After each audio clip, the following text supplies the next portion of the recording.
Waraanni bilisummaa Oromoo zoonii kibbaatti humnoota mootummaarratti tarkaanfii fudhachuu hime. Biimaan waraana bilisummaa Oromoo idil addunyaa Odaa Tarbiyaa akka jedhanitti godina Gujii Bahaa keessa kasochaan cimraawwan Odaa Doolaa fi Soddon Booroo aanaa Gooroo Doolaa keessatti lola guyyoota sadiif ture humnoota mootummaa waliin godhanii jiru. Lola ganda Adaadii jedhamutti adeemsifame kanaan loltooti mootummaa 26 ajjeefamuu fi 30 ol madaa'uu himanii jiru. Meeshaaleen waraanaas booji'amuu Odaa Tarbii dubbatanii jiru. Lola ganda Qararoo jedhamu keessatti adeemsifameenis humnoota mootummaarra hubaatiin ga'uu dubbii himaan waraanichaa beeksisanii jiru. Lola kana ilaalchisee amma oduun kun qindaa'etti gama mootummaatii wanti jedhamee hin jiru. Gochi gara jabeenyaa maatii Oromoo irratti raawwatamaa jiru kun daangaa darbeeraa ka jedhan jiraattonni qaamni ajjeesee awwaala nama dhoowwuu diina waan ta'eef akka gosaattis akka sabaatti salphina kana caalu teenye eeguu hin qabnu jedhu. Ajjechaan suukanneessaa fi hidhaan hamaan qabata waraana bilisummaa Oromoo deeggartan jedhuun raawwatamu kibba bahaa Oromiyaa godinaalee Arsii Lixaa fi Baaleetti hammaatee jira. Beettii Darajjee jedhamti. Dhalootaan Finfinnee kutaa magaalaa Aqaaqii Qaallittii jedhamuuti. Beettiin ijoollee Oromoo Finfinnee yoo taatu hojii dhuunfaa hojjetachaa sagantaa barnoota sanbataatiin Yuunivarsiitii Saayinsii fi Teeknooloojii Finfinneetti muummee elektirikal injiinaringii barachaa jirti. Barnoota kanas xumurtee eebbaaf qophaa'aa nama jirtudha. Barattuu Beettiin barnoota ishee barachaa ofii ishee fi haadha ishee kan madda galii biraa hin qabne gargaaraallee nama jirtu. Adoolessa 19 darbe bakka hojii dhuunfaa ishee hojjetachaa jirtu Aqaaqii Qaallittii bakka addaa Abbaa Saamu'eel jedhamurraa humnoota mootummaatiin qabamtee hidhamuu dubbata. Firri ishee OMN dubbise. Yeroo ammaa kana buufata poolisii Meeksikoo akka jirtu nutti hime namni kun. Aqaaqiitti dhalattee guddattee afaan Oromooillee kan hin beekne naannaa siyaasaa tokko keessaallee kan hin qabne. Sana irratti immoo hojii barattuu taate yeroo ammaa kana barumsarra jirti.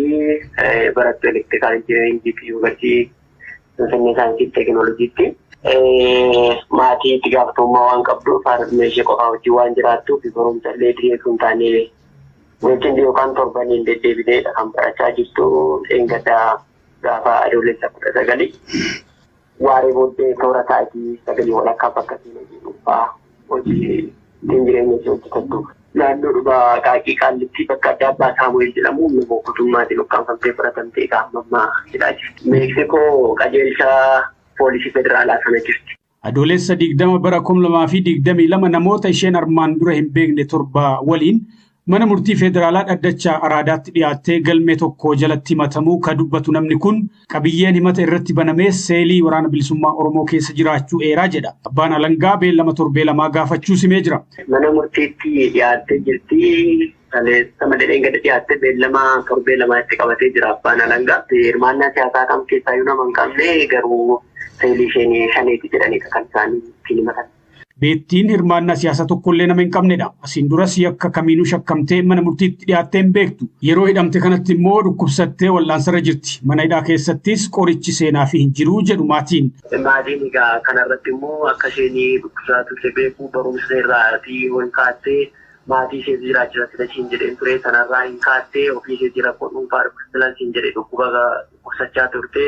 Finfinnee keessatti ji'oota lamaan asaananitti Oromoo fo'anii adamsuun hammaachaa jira ka jedhu namni kun Oromoonni tuutaan wal biratti argamuun badii ta'ee namoonni ukkaanfamaa jiru jedha. Weerarri lafaa mana amantaa da'oo godhachuun raawwatamu keessumaa Finfinnee fi magaalota godina addaa Oromiyaa naannawaa Finfinneetti dhimmarra deddeebiin raawwatamuu fi rakkoo jabaa ta'e ijjuufedha. Daldaltoonni lafaa golgaa abbaa amantaa uffatanii maqaa taabotatu bu'ee fi xabalatu dhoheen bakka bakkatti seeraan ala lafa dalleeffatan ammas gocha isaanii kanarraa hin dhaabbanne. Iddoowwan gochi kun kanaan duras bal'inaan keessatti mul'ataa ture keessaa tokko kan taate magaalaa Sulultaatti lafti uummataa weerartoota lafaa fi daldaltoota siyaasaa mana amantaa da'oo godhataniin ejjuufiinsaan raawwatamaa jiraachuun beekameera. Sulultaa ganda Qashoo Wasarbiitti weerartoonni lafaa kun gaara weeraranii maqaa bataskaana ijaaruutiin mandara hundeeffatanii jiru. Mandara hundeeffatan kan ammoo halluu kaayyoo siyaasaa isaaniittiin calaqqisiifatan dibuun erga madachaa weerara lafaa fi daldala siyaasaaf wixinatan hojiin mul'isaa jiru.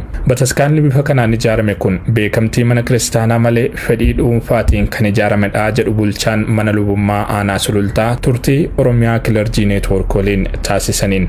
Bulchaan aanaa Sulultaa gama isaaniitiin dhimmicha irratti deebii OCN'if kennaniin bataskaanichi hayyama malee diddaadhaan beekamtii mana kiristaanaatiin alatti kan ijaaramedha jedhu. Qaamni mootummaa sochii gareen amantaa keessa dhokatee weerara lafaa fi daldala siyaasaa irratti bobba'e kun taasisu dhaabsisuuf dirqama irra jiru hin ba'anne. Gandoota biroo keessattis gochi wal fakkaatu kan mul'atu ta'uu immoo jiraattonni ragaa bahu. Waa'een lafa uummataa maqaa bataskaana ijaaruutiin weeraramee mandara calaqqee siyaasa sirna nafxanyaa ta'ee jiru kun battala dhagahame irraa kaasee toora miidiyaalee hawaasaa irratti dhimma hedduun irraa dubbatan ta'eera. Gariin gochi irra deddeebiin raawwatamaa ture kun dhaabbachuu dhabuun tuffii gareen maqaa amantaatiin daldalu kun naannicha irratti qabu mul'isaa wayitaa jedhan. Kun ammoo yeroo lafti hangi kun seeraan ala weeraramutti qaamni naannicha bulcha jedhu eessa ture jechuun maddi rakkoo ijoon qaama mootummaa gaafatama isaa bahachuu dadhabe bira ta'uu akeeku. Weerarri lafaa amantaa da'oo godhachuun raawwatamu kun amantaa jar himatanii fi ittiin daldalan kanallee kabaja dhabsiisuu ta'uu ibsuun isaan weerara kana irratti bobba'an irratti tarkaanfiin seeraa fudhatamuu akka qabu ijaarsonni maqaa bataskaanaatiin seeraan ala raawwataman kunis hatattamaan akka buqqaan gaafataniiru. Weerara lafaa amantaa da'oo godhachuun sulultaa ganda qasoo sarbiitti raawwatame kana laalchisuun hanga oduun kun qindaa'etti tarkaanfiin fudhatame jiraachuudha baatus ijaarsa seeraan alaa gandichatti raawwatame kana kaasuuf murtaa'ee koreenee dhimmicha raawwachiisu hundaa'uu odeeffanneerra.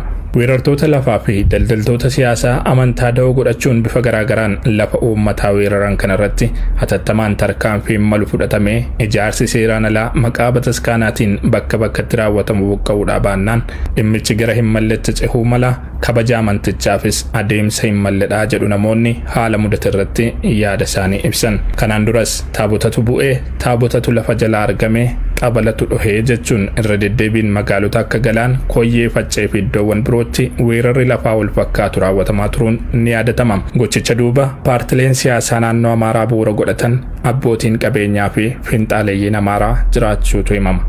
Dhimma kanarratti OMN'if deebii kan kennan itti gaafatamaan waajjira lafaa bulchiinsa magaalaa Sulultaa obbo Xilaawun Guutaa ijaarsaa fi qubannaa seeraan alaa mana amantaa da'oo godhachuun raawwatamu kana dhaabsisuu fi tarkaanfii malu fudhachuuf koree hundeessinee hojiitti seennee jirra jedhan.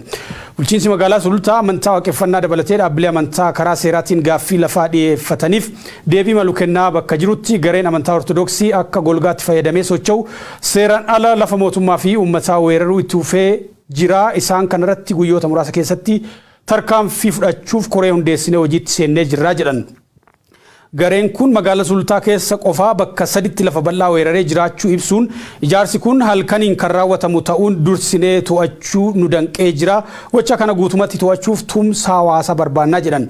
Turtiin Iyuun Ingidaa itti gaafatamaa waajjira lafaa bulchiinsa magaalaa Sulultaa obbo Xilaawun Guutaa waliin bilbilaan taasise itti aanee dhiyaata. Humnoonni mootummaa akkuma kutaalee Oromiyaa kan biroo Finfinnee keessattis Oromoota adamsaa jiru jedhame. Barattuu Beettii Darajjee kan jedhamtu kutaa magaalaa Aqaaqii kan jiraattu gaafa adoolessa 19 bakka hojii isheetii ukkaamsanii fuudhuun kan himan maatiin waajjira poolisii federaalaa naannoo Meeksikoo jedhamutti hidhamte akka jirtu ibsanii jiranii. Akka bulchiinsa magaalaa Sulultaatti dhaabbilee amantaa magaalaa keenya keessa jiran baay'ee isaa bara kana waraqaa raagaas kennineef irra lafa haaraa isaan kennineef baay'eetu jira jechaadha. Amantii waaqeffannaa dabalatee jechaadha. Karaa seera qabeessa warreen gaafatan jechaadha akka bulchiinsa magaalaatti seera eeggatanii akkaataa qajeelfama dambii labsii lafaa jiruun baay'ee isaa barana kennineerra jechaadha. Lafa kaartaas lafas guutuusaa kennineef irra deebii hawaasaas baay'ee isaa deebisneerra jechaadha gara amantiitti wal qabatee kan jiru. Inni kun garuu kan amma naakaafte kanarratti yeroo baay'ee gara amantii ortodoksii kanaan wanni barame eegaalii gara seeratiin dhufanii gaafatanii lafa fudhatanii karaa seeratiin amantaa ofii adeemsisuu irra akkaatuma baratameen qabachuu kanatu jira jechaadha. Qabannaa fi qubannaa seeraan alaa kan jedhu kan ni baay'ata jechaadha naannoo amantii kanaatti baay'inaan kan jiru. Kanarraa kan ka'e magaalaa keenya keessattis iddoo 3 irratti wanni kun ta'eera jechaadha. Naannoo lafa hektaara 2-3 ta'uu danda'u irratti qubatanii jiru jechaadha. Yoo ilaallu baay'ee isaa lafa mootummaa akkasumas qotee bulaa gowwoomsuudhaan kan irraa fuudhan jira jechaadha iddicha. Isa karaas laallee adda baafneerra jechaadha. Amma bakka amma toora xiyyeeffannoo ta'e kan koree magaalaatiinis ta'inee laallee adda baafne kuni weeraraa fi qabannaa seeraan alaati. Amantoota godhachuudhaan lafa uummata keenya baay'ee isaa karaa ittiin qisaasamu waan ta'eef tarkaanfiin itti fudhatamuu qaba jennee amma yeroo kana koreen adda baafne guyyaa muraasa keessatti tarkaanfii kan fudhannu ta'uu isaa jechaadha. Akkasitti adda baafneera. Dursitanii gochicha hambisuun hin danda'amu ture ammoo yoom diiguufi kan karoorfattanii? Yeroo baay'ee halkanii wanna kana kan raawwatan guyyaa miti kan ijaarame.